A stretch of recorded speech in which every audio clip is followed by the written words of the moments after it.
이낙연 대표가 전직 대통령에 대한 사면론을 꺼낸 지 이틀 만에 민주당이 수습에 나섰습니다. 하지만 당내 거센 반발 속에 이 대표의 사면론은 여전히 전국의 핵으로 남아있는데요. 국회 취재기자 연결하겠습니다.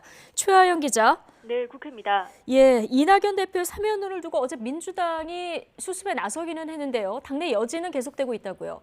네, 새해 벽두 이낙연 대표가 쏘아 올린 박근혜 이명박 전 대통령 사면론. 이 대표가 말을 꺼낸 지 이틀 만에 민주당이 주워 담긴 했습니다. 어제 지도부를 소집해 당사자 반성과 국민적 공감이 먼저 필요하다는 한 발 물러선 입장을 낸 건데요.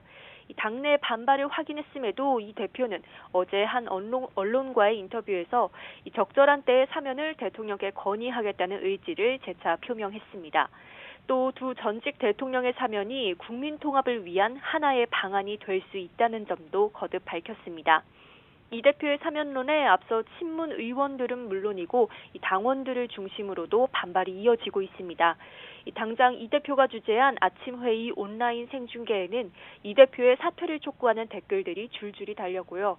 양향자 최고위원은 두 전직 대통령의 사면은 국민 상식에서 봐야 한다고 다시 한번 강조했습니다. 하지만 이 대표가 반발을 무릅쓰고 정면 돌파하려는 의지를 보이면서 진짜 통합의 승부수가 될지 아니면 리더십의 흠집만 내고 말지 시각은 분분합니다. 이런 가운데 국민의힘은 문 대통령의 결단을 기대한다면서 이 대표도 자신이 한 말에 최소한의 책임을 져야 한다고 밝혔습니다. 네, 석 달 앞으로 다가온 서울시장 보궐선거도 좀 짚어보겠습니다. 안철수 국민의당 대표가 일단 여론조사에서 선두를 달리고 있는데요. 야권 단일화에도 영향을 미치겠죠? 네, 안 대표가 초선 기선 제압에 나서면서 급할 게 없는 모습입니다. 새해 서울시장 보궐선거 여론조사에서 줄줄이 1위를 차지하면서 단일화 분위기도 미묘하게 달라진 건데요. 앞서 안 대표는 단일화 필요성을 거론하며 국민의힘에 손을 내밀었지만 국민의힘은 선을 그어왔습니다. 김종인 비상대책위원장은 오늘도 국민의힘에서 가장 당선 가능성이 있는 후보를 만드는 게 책무라며 선을 그었는데요. 하지만 오히려 안 후보가 후보 단일화에 나서지 않을까 우려하는 목소리도 나옵니다.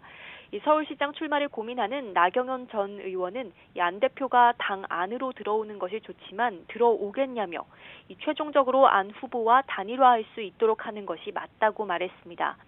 이처럼 야권이 단일화가 고민이라면 여권은 인물이 고민입니다. 초반에 안정적인 후보군이 거론됐지만 일찌감치 출마를 결정한 우상호 의원 외에 적극적으로 나서는 이가 없는 모습인데요.